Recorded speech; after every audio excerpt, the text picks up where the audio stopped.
গরমে বাড়িতে আইসক্রিম খান না, তার জন্য লাগবে ফুল ক্রিম দুধ। তার থেকে খানিকটা দুধ কাটিয়ে রাখতে হবে আর বাকিটা দুধ বসিয়ে দিতে হবে। এবার কাটিয়ে রাখা দুধের মধ্যে একে একে cornflour, powder milk, GMS powder, CMC powder দিয়ে সবটা ভালো করে মিশিয়ে নিতে হবে। তারপর ফুটন্ত গরম দুধে অল্প অল্প করে দিয়ে ভালো করে মিশিয়ে দুধটাকে ঠান্ডা করে নিতে হবে নামিয়ে। দুধটা ঠান্ডা হয়ে গেলে এর মধ্যে আমি দিয়ে দেবো নলেন গুড়। আমি নলেন গুড়ের আইসক্রিম করছি। পুরোপুরি ঠান্ডা হয়ে গেলে ডিপ ফ্রিজে 7-8 ঘন্টার জন্য জমতে দিতে হবে। 7-8 ঘন্টার পর ফ্রিজ থেকে বার করে একটা বড় পাত্রে ঢেলে নেব।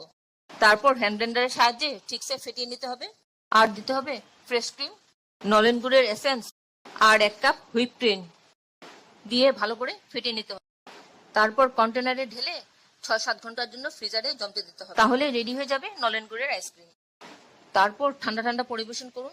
ভালো লাগলে লাইক, শেয়ার ও সাবস্ক্রাইব করুন। পুরো ভিডিও দেখতে আমার ইউটিউব চ্যানেল